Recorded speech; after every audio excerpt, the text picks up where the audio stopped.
Welcome to the Astro Forecast for the week of December 4th through to the 10th. We are in it, aren't we? This is now, we're starting off the week in a third quarter phase of the moon in Virgo. So this is going to be, I always like to say when we start off the week in a lunar phase, it's not only kind of informing how we're all going to feel, it's also giving you a clue in the sign that it is in terms of the theme for the week. So this, not only the quarter, it's the third quarter phase. It's losing light now after we came through that beautiful full moon in Gemini last week. And this is a time now we're sort of taking stock of what needs to be done, what has to, we're reaping the rewards as well of all the hard work that we've put into, what's coming up at this point in time. And Virgo is about being of service, our daily routines and our health habits. So there's going to be a focus here now on what are you doing to help heal yourself and to create longevity, especially as we are moving into this Christmas season. So Monday, December 4th, we start off with Venus moving into Scorpio. So Scorpio is about death, rebirth, and transformation. And when Venus moves into Scorpio, we want connection. We want depth. We want to have, understand why things are the way they are. And we want healing. We're not interested in light, fluffy weather. We want to go deep. So Venus in Scorpio is emotional intensity. Intimacy deepens with relationship. And this transit encourages exploring profound connections and experiencing passionate encounters and transforming bonds with emotional vulnerability and depth. So we're now, we want to go for brunch with people that are interesting, that love us, that reciprocate, and want to really have meaningful conversations about things that are important, right? Conversations being Mercury, excuse me, but Venus is what we love and value. So that value is going to be about, cultivating connections. And we really want to overcome, possessiveness or being suspicious in relationships. Now, on Tuesday, December 5th, we have Venus trine to Saturn. This is a beautiful relationship aspect about being responsible in relationships and doing what is right.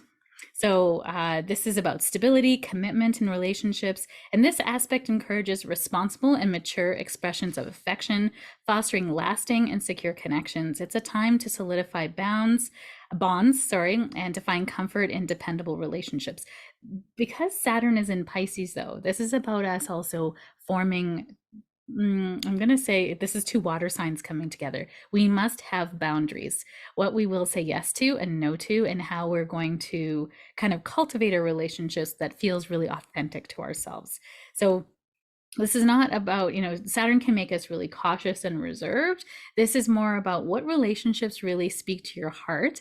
And also, Venus is what we love and value. So money, beauty and aesthetic, and relationships, and creativity as well. So in this time with your money, this is a great time to be very responsible and to really think about the long-term goals, Saturn, that you want to create in your life, and those spiritual goals, Pisces, that you have for yourself. And are you really spending your money with alignment with that, or are you just buying a bunch of clothes?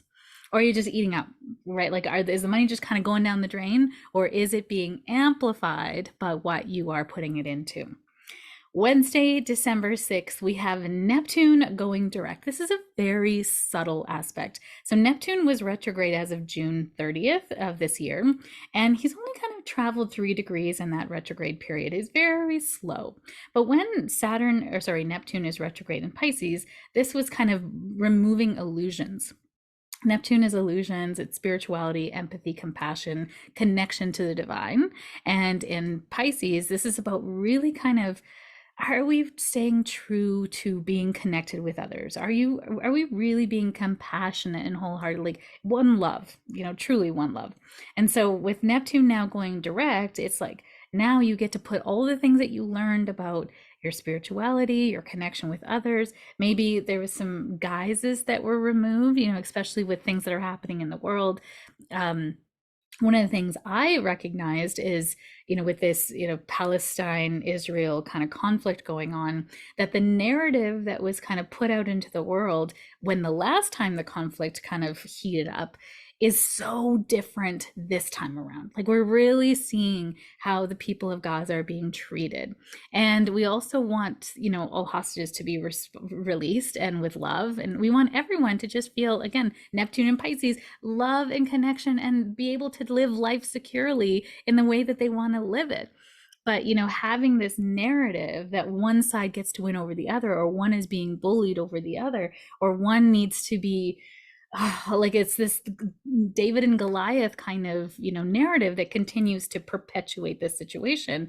And the more we see the truth of what is happening, and that these people of Gaza have been just so poorly treated, that we don't want that anymore, right? People will rebel when they have been treated unkindly and unfairly. So what's the way forward? Everyone to be treated with kindness, love, and respect, right? That is what is required as we move into the age of required, as move into the age of Aquarius.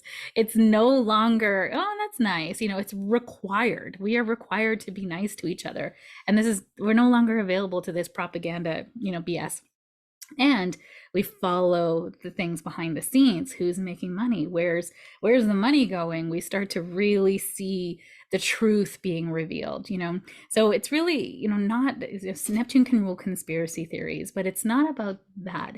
It's about seeing the truth with love and kindness, right? And not about a power struggle, or not about seeing things from a place of like, woe is me. Victimhood can be Neptune as well in Pisces. And we're not going to victimhood. We're wanting to go into elevating humanity, right? That's Neptune in Pisces in its highest form. So Neptune's direct motion brings clarity and forward movement to dreams and spiritual pursuits.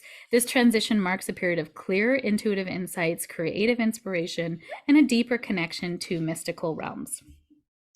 So as we step into Thursday, December 7th, we have Mercury trine to Jupiter in retrograde. So this Mercury is in Capricorn. This is about us getting this, mind in which we are wanting to create long-term things. We're wanting to be the mastery, create mastery in something, and we want to really be good stewards of our passion and our purpose. In trine to Jupiter, this is a wonderful aspect of big ideas, big, connections with others that are helping us to make this happen. So Jupiter enhances our mental expansion and insightful thinking, and this alignment encourages optimism, broadening perspectives, and re-evaluating beliefs. It's an ideal time for learning, teaching, and embracing diverse viewpoints. Now, Mercury is retrograde at this point in time. So whatever you're expanding, whatever big ideas come to light now, I would just park it in that this isn't a cool idea. Let's expand on it.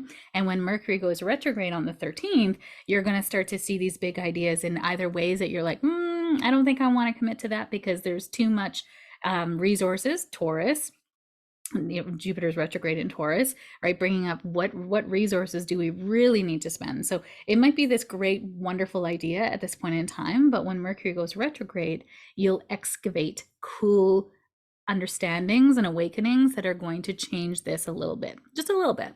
It's not going to be like, no, throw that in the garbage. It's more so it will evolve it, right? So don't commit to putting this to implement right now, because whatever you implement right now, you will have to redo down the road.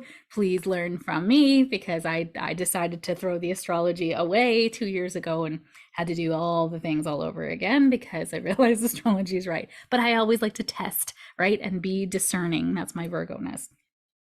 All right, on Saturday, December 9th, which is the last aspect of the week, we have Venus opposite to Jupiter. Now, anything opposite to Jupiter isn't so bad. It's not bad, and there's no such thing as a bad aspect, but it's not challenging.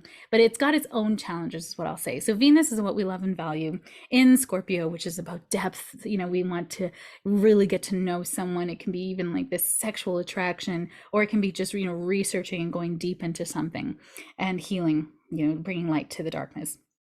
And then Jupiter is about expansion, optimism, good luck. And when these two are opposite, we have to find the balance between the two, right? What we love and value and what brings us joy.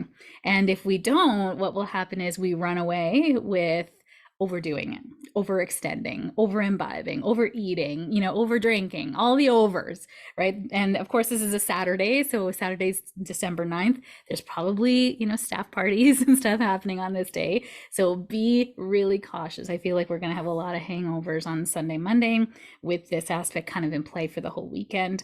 We really want to kind of like enjoy and take in life with this aspect. And you need to do it with a little bit of safety in there. Okay. So Venus opposite retrograde Jupiter accentuates desires for pleasure, potentially leading to excessive extravagance and indulgence. This aspect urges balance between enjoyment, moderation, and cautions against unrealistic expectations in relationships or in finances. So this is going to be a great shopping weekend because you're going to find a lot of things, but it's also going to be a great shopping weekend where you can spend a lot of money. And remember, anything spent now is going to come back again in January, right? We're still in that Mercury retrograde period. So that, or sorry, shade period, not actual retrograde, but it is going to come back in the form of a visa statement or something that's going to be due. You're going to have to work on something in your car and you can't because the money was spent elsewhere. So just being very mindful of how you're using your resources, the things that you love and value, money, your awareness and time, your energy, because it will be required later in the month. Okay. And we don't think that it's all connected, but it's all connected, y'all. It's all connected. So enjoy this weekend with, safety. Don't overdo it. The weekend coming up. This is a great week again. We're sort of in this Mercury retrograde, a great time for introspection, for just watching how we want to spend our resources and our time and our money and all the things. And instead, what do you want to choose that's long-term beneficial for you? Trust me, it's going to pay off in the future. Thanks for being here. I appreciate you, and I will see you next week. Bye.